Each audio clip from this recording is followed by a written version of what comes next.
Bandita perdamaian tu debata amanai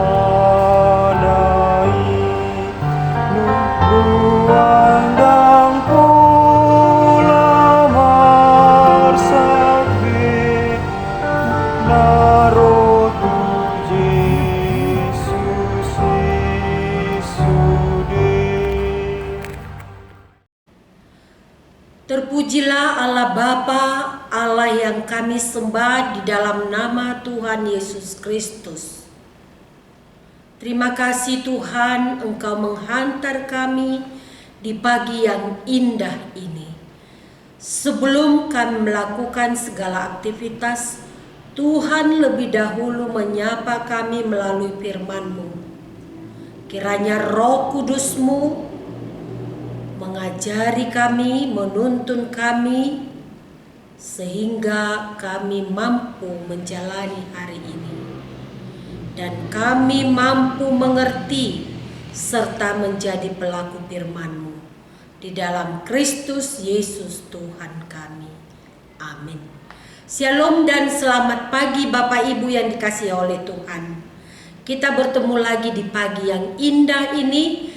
Firman Tuhan menguatkan kita menjalani hari ini, yaitu dari 2 Korintus pasal 5 ayat 18. Demikian dikatakan dalam firman Tuhan. Dan semuanya ini dari Allah, yang dengan perantaraan Kristus telah mendamaikan kita dengan dirinya, dan yang telah mempercayakan pelayanan perdamaian itu kepada kami. Demikian firman Tuhan. Bapak Ibu yang dikasihi oleh Tuhan, melalui nats hari ini di mana ditekankan Paulus berharap agar orang-orang Korintus meyakini Allah, karena Paulus rindu dengan pelayanan yang mereka lakukan, banyak orang mengenal Kristus. Namun kita lihat melalui nats ini, banyak pandangan atau pandangan yang salah dari orang-orang Korintus terhadap Paulus. Bahkan yang pertama dikatakan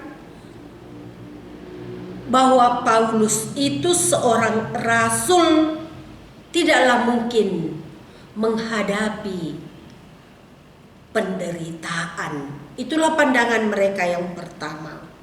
Dan yang kedua, orang Korintus memandang orang hanya dari segi penampilan luarnya saja. Dan yang ketiga dikatakan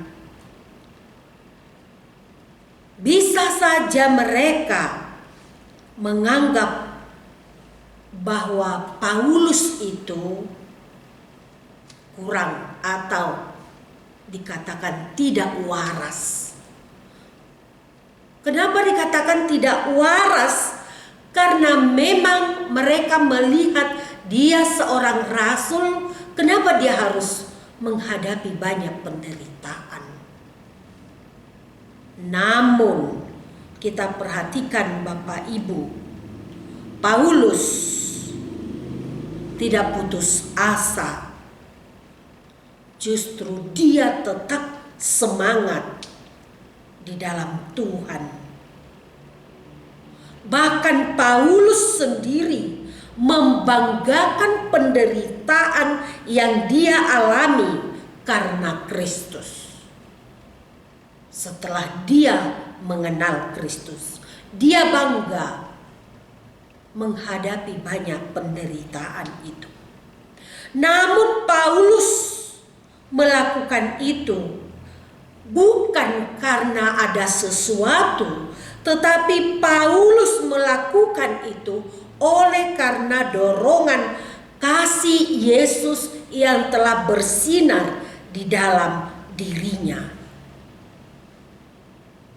Sehingga Paulus melayani karena dia telah menerima anugerah kasih Yesus.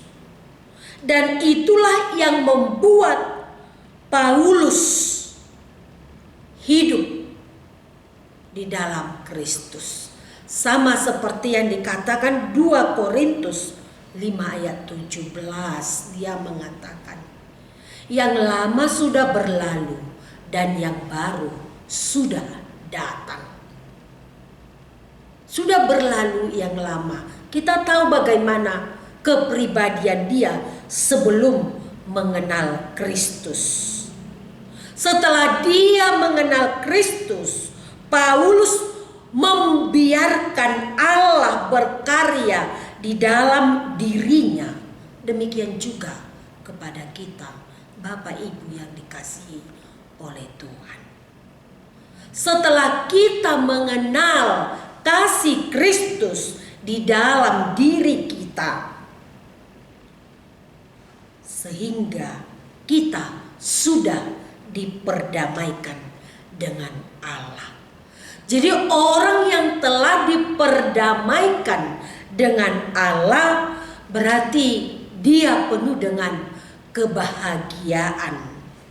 Dan inilah merupakan berita sukacita juga bagi kita. Berita ini juga patut kita kumandangkan supaya orang lain, orang yang belum mengenal Kristus itu juga dapat menerima dia dan menerima perdamaian dengan Kristus. Bagaimana caranya? Yang pertama dikatakan dengan perdamaian kita dengan Allah. Kita penuh dengan kebahagiaan, penuh dengan hidup baru, penuh dengan kelakuan yang Tuhan kehendaki. Orang lain juga menerima perdamaian itu. Jadi Bapak Ibu melalui firman hari ini mengingatkan kita bahwa pengenalan kita dengan Kristus dapat membawa orang lain juga untuk mengenal perdamaian yang dibawakan oleh Kristus ke tengah-tengah dunia ini. Tuhan memberkati kita. Amin. Kasih karunia dari Tuhan Yesus Kristus serta kasih setia Allah Bapa dan persekutuan Roh Kudus memberkati dan menyertai kamu sekalian hari ini, esok, dan sampai selama-lamanya. Amin.